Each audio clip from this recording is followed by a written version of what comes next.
Ano yung perf? Ano yung nadamay pa nga na yan? Ano yun? Forward.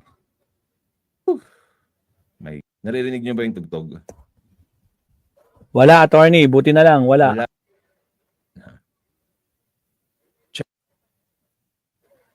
Yan, wala pa rin. Wala. Wag na. Dapat share. Ito namang nasa Baguio kasi ako ngayon eh. Gusto nila ng interview. Tapos, ang daming nagme-message din sa akin. Sinasabi nila na parang ito ba ay parang paghahanda na ni Risa Hontiveros doon sa kanyang pagtakbo bilang presidente. Kasi nga, di ba? Pag nakita niyo sa Reddit, pati yung sagot niya noon sa kanyang press conference, parang pinapahiwatig niya natatakbo siyang presidente. Ito lang may papayo ko sa inyo, ginang Risa Hontiveros. This will not work. Raffy Tulfo did this already. It's not good to be litigious. If you are a public servant, okay, and a public personality at the same time, you should not be onion-skinned. Okay? Huwag kang galit na galit. Alam nyo ito kasi, no? I think you should learn from Bongbong Marcos. Mga Pinklawan, tsaka mga Dilawan, you should learn from Bongbong Marcos. Bakit kayo tinalo ni Bongbong Marcos? Kasi si Bongbong Marcos, kahit ano ang binabato sa kanya, kahit ano ang paratang sa kanya, wala kayong nakikitang kahit isang kaso na fina-file niya. Which is good from our point of view and maganda rin sa kanya. Hindi siya pikon. Ito na nga mga kabatas natin. Finorward ni Ricul. Complaints Divero. Saan niya final? Okay? Ano ang gusto niya maging kaso? Like of Republic Act 10117. Ang kinasuhan naman talaga dito mga kabatas natin, ang main respondents ay dalawa. Itong si Michael P. Maurilio and Pagtanggol Valiente. Ngayon ang tanong ng marami, Attorney Libayan, bakit ikaw? Bakit kasama ka? Sabi na kasali ka dyan? Kasi nandoon nga ako sa reklamo. Okay? Number 12. Pag-aaralan daw ako. Number 12. At least yung aking mga videos, pag-aaralan daw. Di ba? Okay, tingnan natin muna kung ano ang nature ng isang subpoena, kung makakatanggap ako eventually, or complaint by virtue of a subpoena from the NBI. Okay? Talagang dinestihakin ng buhay ko. Weapon. Necessary skills. Ang takot na takot kapag nakakatanggap pa lang ng subpoena sa NBI. Alam naman natin ng NBI, yan yung branch ng Department of Justice din, mga kabatas natin. Yung prosecutor, mga kabatas natin, ito yung nag-aakyat ng kaso. Ito, nag-a-assist prosecutor level. Ibig sabihin na investigative body, itong NBI, dahil mas mataas yung prosecution, National Prosecutorial. Kapag nakatanggap kayo ng subpoena, you don't need to go dito sa NBI. Meron silang subpoena powers, but they don't have contempt powers. Pwede silang mag-imbestiga. Tapos wala lagi yung sinasabi, no? You should be wary of your right to remain silent. Okay? Wala namang problema. Okay? Basahin natin dito para mabigyan natin ng tamang spotlight itong si ating kagalang-galang na senador, Ana Teresia Navarro Hontiveros Boraquiel. Ito siya, ay Ana Navarro Hontiveros. Palayaw niya yun. Philip, ang tawag dyan? Pero care of dun sa kanyang abogado. I am filing this complaint against the persons responsible for the creation and management of the YouTube and Facebook accounts under the name Pagtanggol Valiente. So ang gusto niya mangyari dito, mga kabatas natin, maimbestigahan yung mga tao behind o na nangangasiwa dito sa Pagtanggol Valiente. Bakit? Kasi dito sa Pagtanggol Valiente, mga kabatas natin, dito lumabas yan. Okay? Kasi tinatag talaga si Risa Hontiveros Official. Ito yung Facebook page kung saan lumalabas yan. Handa akong sagutin at harapin si Risa Hontiveros Official. Tingnan natin yung sinabi niya, ha? Ako po si Michael Maurilio, si alias Rene. Una po sa lahat, hindi po ako binayaran, pinilit, tinakot, or pero kinakasuhan ka na.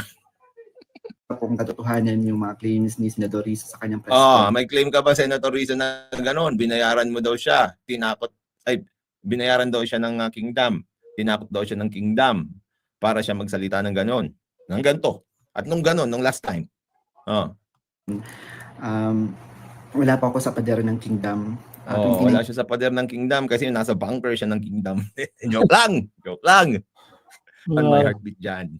Ako huling nakapunta ng Gold Mountain. pa, paniniwalaan ba natin yan? Siyempre. Pakuha ulit at patahimikin. Gustong patahimikin. Alam niyo mga kabatas natin, ito kasi ang problema ko rin dito sa Pilipinas. No? People who have power, yung difference ng isang expose na gagawin sa Senado o ng mga congressman sa House of Representatives kung saan they enjoy parliamentary immunity. Rex TV Adventure, shout out doon, sa siraan nilang isang tao doon, hindi sila makakasuhan. Channel and just talking shit about people. They don't enjoy parliamentary immunity. Kaya tulad na sinasabi ko sa inyo, dapat lagi tayong nag-ingat. O syempre, sasabihin naman, ikaw nga, Attorney Libay, kinasama ka ni Raffy Tulfo. O yung pinakamalakas na kaso ni Raffy Tulfo, dismissed na. At i-address ko na naman siguro ng konti dito. Sinasabi nila na yung paninira nila at damage control nila, no, narinig ko lang dun sa mga ibang vloggers. Sinasabi daw ng kampo ni Raffy Tulfo na si Raffy Tulfo daw ay sadyang hiningi na ma-dismiss yung kaso kasi nga, naawa daw siya kay Apoluna kasi isang OFW si Apoluna. Mga kabatas natin, ang katotohanan dyan, nakipaglaban pa ho kami dun sa korte kasi pinipilit nilang ipareset pa yung kaso nung wala silang may present na witness. Ang tagal ho namin nag-argumento nung kanyang abogado. Dapat nga 3 abogado ulit kasi ang dinala nyo doon. Bakit isa lang? Di ba? Yun lang. So walang katotohanan yung sinasabi nila na yun na it is out of the generosity of Raffy Tulfo. Hindi po. Ang nangyari doon, yung hiling nila na pagpapareset, hindi na pinagbigyan because it's too much already. Di ba? Lumabas upang sabihin yung katotohanan. Handa po akong maglabas ng mga ebidensya, kaukulang ebidensya, papatunay na si Senador Risa. Ready naman daw siya maglabas ng kaukulang ebidensya. May NBI na, maglalabas ka ba ng ebidensya doon? Well, bahala na yung abogado mo kung paano yung diskarte doon. Di ba? Pero, I would be very weary. Di ba? Kapag ako ay pupunta doon sa NBI at doon ako maglalabas ng mga ebidensya. Ang pasimuno sa mga paninira kay Pastor Apollo Kibuloy at handa po akong sa anumang mga legal na proseso. Handa pala siya eh! Senator, look. Risa, hindi ako nag-text ng anuman sa'yo. Wag mo na akong gamitin sa mga kasinungalingan mo. Kaya nga nasusuka ako sa'yo. Titindigan ko yung... Ano daw? Nasusuka daw siya kay Senator. Teka lang, bagong video ba to? Teka nga, bagong video ba to? Di ba silipin natin mamaya, no? Anong pangalan nitong channel na to? Pagtanggol Valiente. Okay. Mga sinabi mo, nasusuka pa siya sa iyo. Bonamine, subukan mo mag-Bonamine. Michael, ang gawin mo kapag mag-hearing kayo, no? Bonamine, para hindi ka masuka. Nakakaya naman sa korte. Sabi ko sa video na ginawa ko, kusang loob ko itong ginawa para matahimik na yung konsensya ko. Uulitin ko hindi po ako binayaran, pinilit, kinidnap ng kingdom ang kampo ni Pastor. So ang paratang niya lang, binayaran siya ng kampo ni Risa Hontiveros. Pero hindi siya binayaran ng kampo ni Kibuloy. O balik tayo dito, mga kabatas natin. No? Yun yung Facebook page. Ito. Huwag muna pala. Suriin muna natin ito kasi baka matanggal to eh. Spending too much time creating a video for your needs. Introducing Video Creator. Ito kasi pinakauna, mga kabatas natin, no? Nagkaroon ng 102k views, hindi pa nga ganun ka-viral.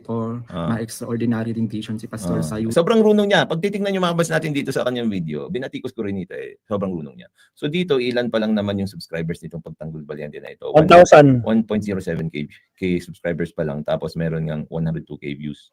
Okay? Ngayon, mga kabatas natin, yan yung hahanapin nila ngayon. Ayon dito. Diba? Kasi nga, several defamatory statements made in a video that was uploaded on both the YouTube channel and Facebook account of Pagtanggol Valiente. Ito na ba mga kabatas natin, yung 2028 battle between Risa Hontiveros and Sara Duterte? Sabi niya, I am the private complainant in this case, blah, blah, blah, blah. Wala na yan. The respondent in this case are the individuals behind the creation and management of the YouTube and Facebook account under the name Pagtanggol Valiente, along with the author and speaker in the libelous video subject of this complaint. So pag titingnan niyo, yung mga main respondents niya naman dito, mga kabatas natin, ay yung may-ari ng Pagtanggol Valiente. Okay? At syempre, si Michael. Diba? Ito ang problema niya. I have no information on the personality of the individuals behind the creation and management of the YouTube and Facebook account under the name Pagtanggol Valiente. So wala siyang kalam-alam, kaya siya nagpapaimbestiga. Okay? So, kaya ito, I am seeking the assistance of this honorable office to hold accountable the persons behind the libelous video subject of this complaint. Yan. So binigay niya yung link. Di ba? Ito. Nabuksan lang yung yung pagtanggol balyente mga kabatas natin, nagkaroon lang yan ng video, okay, at nabuhay nung June 24, 2025. So kumakailan lang. Diba? Tapos 3 videos lang tungkol sa kanya. Ito nga yan, 3 videos. Yan na yan. Pareho itong isa. Ako po si Michael Maurilio alias Rene. Hindi po ako pinilit na magsalita ng katotohanan. Meron siyang meron siyang palit ng financial. Hindi ko nga alam kung sino nagmamanage dito. Linagyan lang ng subtitle. Siguro iniisip niya, magiging mas viral pag may subtitle. Kesa yung nauna na umabot ng 102K views. Ang problema kasi dito, syempre, recycled content pa rin yan kahit linagyan mo ng subtitle dun sa susunod. At kung napanood na ng mga tao, well, they will not bother to watch it again. Pero hayaan na natin yan. Nasa management na yan ng Pagtanggol Balyente. Okay? May Facebook page din sila. Tinagay dito. Tapos tinagay niya si Michael P. Maurilio. Siya yung, may address daw siya. Tapos, siya yung correspondent kasi siya yung author ng video entitled Hindi Ko Na Masikmura Paggamit Sa Akin ni Risa Hontiveros Official. Okay. Ito, jurisdiction, wala na yan. Tapos, ito nga, I am executing this complaint affidavit to attest to the truth of the foregoing facts and to initiate the investigation and prosecution of the persons. Yan, creation management of Pagtanggol Balyente as well as Mr. Michael Maurilio. Yan. So, yan, nagpanotaryo siya. Tapos, dito, yung batas natin. Ay, nako! Ito mga batas natin. To assist the NBI in exercising its above-mentioned investigative powers listed below are the names of the involved social media personalities along with the links of their respective social media accounts. Bakit naman? Senator Risa Hontiveros, Madam, also known as Honti. Ay, bakit? Bakit ako Ito na, nag-aay na dito si Atty. Libayan, Mabsat to. Bakit niya daw dinamay? Bakit niya sinama si Atty. Libayan? Po, tragis. Bakit ako involved? Alam niyo, ang problema kasi dito, mga kabatas na. Bakit daw siya involved? Ano ba sinabi mo, Atty. Libayan? Dito kapag ikaw ay litigious, tapos yung mga tao na nagkakaroon ng commentary in relation to free speech, dun sa nakikita nila sa paligid nila, sa social media. Tapos, sasabihin nyo na sila ay involved. Hindi rin naman kasi tama yun.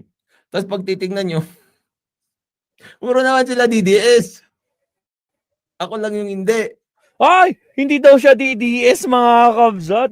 Sinong naniniwala na hindi DDS si Atty. Libayan, Mabsat? Sige nga, press 1 nga sa mga hindi naniniwala. Press 2 sa mga naniniwalang DDS. Mga DDS. Kung DDS si Atty. Libayan, press 2. Kung hindi, press 1. Hindi daw siya DDS. Sinabi ni Atty. Libayan, Mabsat. Sige nga. Press 1 kung hindi siya DDS. Press 2 kung DDS si Libayan. Nako po, Sir Tony, number 2 kaagad, si Sir Tony lang ba nag-may-con dyan? Shout out sa 179 viewers. Baka naman sa mga naiwan dyan, no? Like and subscribe po tayo, Mabsat. Bakit yung iba ay magparamdam? Paramdam kayo, mga kabsat. Walang bayad yan. Nako po, wag kayong matotroma. Walang problema yan, mga kabsat. Yan, pati si Deo Martin, nagkon na rin po. Nag-2. Si Magno Bayani, nag-2. Danilo Garbo, nag-2. Yan, Nako po, walang ayaw nila maniwala. DDS ka daw. Sige, tuloy, attorney. Why? At tingnan niyo kung sino number 1. Sino number 1? Cruz Angeles and Ahmed Paglinawan. DDS talaga yan. Yung Facebook nila. Crisette Kifichu. Rob Rances. Hindi ko alam kung DDS yan. Sas Rogando Sasot. DDS yan. Aaron Peña alias Old School Pinoy. Ay, DDS yan. Binarabara yan ni Nyolo. Hindi ako DDS. Sabi niya, pero pinagkanulo niya yung pagka-DDS ni Old School, no? Sige, tuloy. Jason Sa. DDS yan. Banat by 2.0. Ako po, kahit nakapikit ka, DDS talaga yan. Goodness. Banat by? Tio Moreno. DDS yan. Riddle Esguerra. Joey Cruz. DDS. Joey D. Bimere. DDS na DDS yan. Ka Eric Celis. DDS Tapos din. meron sa likod, Attorney Randolph Bilibayan of Batas Natin. Tragis. Nako po. Elba Rama Meliton. Shoutout Kabsat. Thanks for supporting PBBM. Sabi naman ni Oscar De La Cruz. May kalab shoutout. Ayan yan mga Kabsat. Nako po. O bakit damay? O sige tuloy. Bakit di? Why? Bakit yung nilagay si Libayan?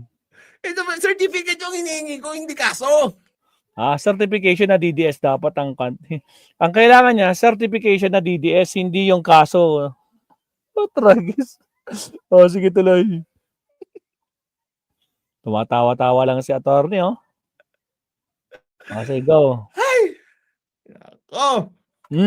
Certificate lang. Bakit involved personality na ako dito? Sabi ni Mikra, top 12. Oo nga eh. Top 12 pa ako. May kulang, dapat 13, no? Wala si attorney nila Abayon ba yun? Abayon yata yun eh. Wala nga siya. Si attorney Neil. Wala siya.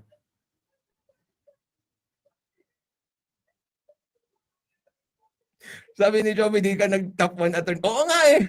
Sana kung gagawa naman kayo ng ranking, sana top 1 ako. Final pa, big boss na mga DDS vloggers. Di ba? DDS Network Assemble. Oh my. Sinabi niya, ibig sabihin, save the last, the best, the last, di ba? Ikaw daw ang the best na fake news peddler. Tragis. Nakapaw. Goodness, ano na sa akin dito? Sige, Banat. Shout out, Rosimatsu. Sabi ni TQ, sa wakas magkikita na kayo ni Banat Bay. Sa wakas. Attorney Liban certified. Wala pa rin akong certification. Ito yung meron. Just involved social personalities lang ako dito. Sana top 1 na lang ako. Hindi pa ako sa dulo. Sabi ni Bulating Kahoy, ikaw ang pinakamahinang DDS vlogger. Oh my gosh. Ay. Nasasakta yata si Atty. Libayan. Pero sa post sa FB page niya, hindi ka sinama, attorney. Meron ba siyang post sa FB page niya? Why though? Why me? Why me? Tragis, nagtataka na siya mga kapsat. Bakit na tinapay siya Atty. Libayan? Meron ba siyang ano?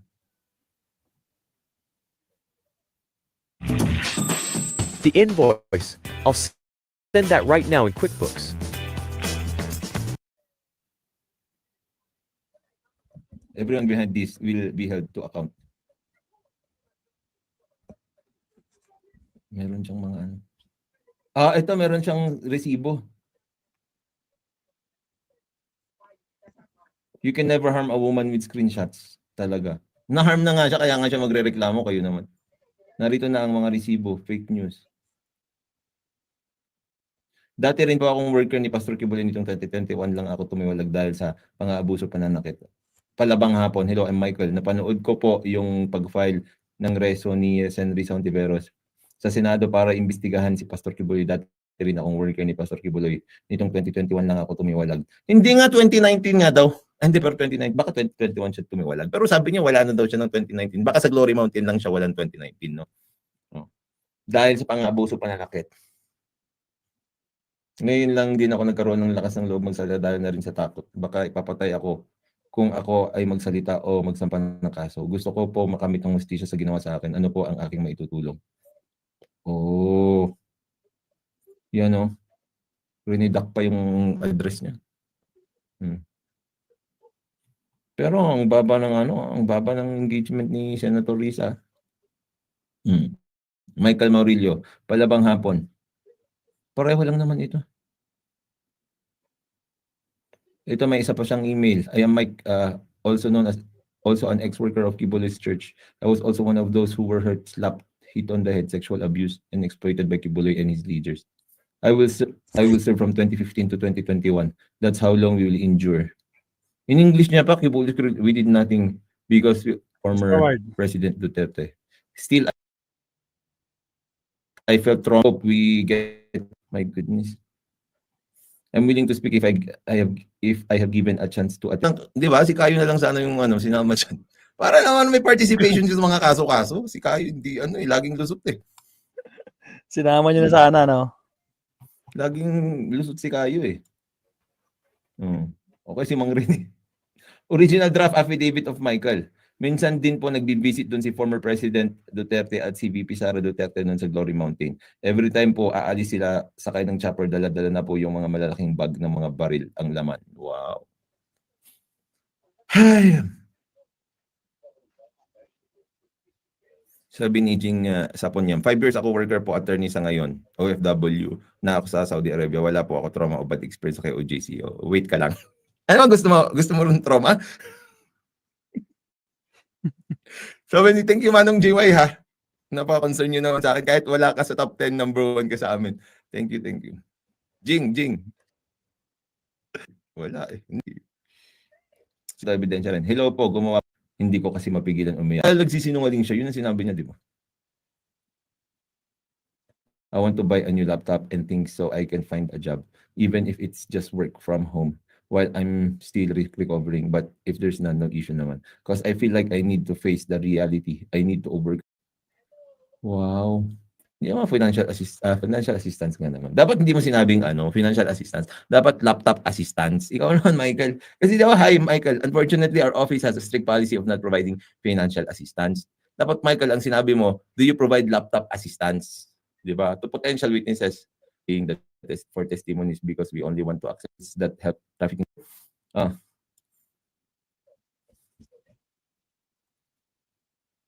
May at the end of the day pa dito, patay tayo dyan.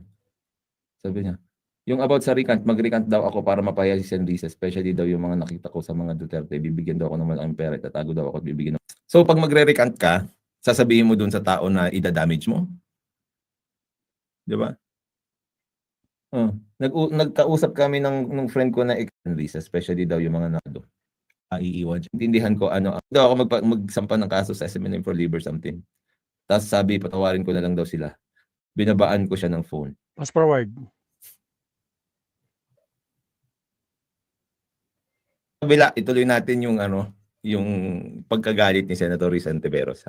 Nako po, tinapos na ni attorney. Sa kabila daw nito tutuloy. O siya, Mabsat, bakit yun naman sinama? Senator Risa, bakit mo naman sinama si Attorney Dibayan? Hindi daw siya kasama dapat. Agoy, putra guys, try nyo kanesa. Good evening po sa lahat, Kabsat. Sabi ni Golden Dust 14, may love shoutout. 120, Marisa Sunakawa, Mix TV, shoutout Kabsat. Jamil Lagatag, punta kay attorney sa NBI. Putra guys. Punta naman natin sino ba? Si Old School, mayroon bang grabe naman si paring Old School Pinoy.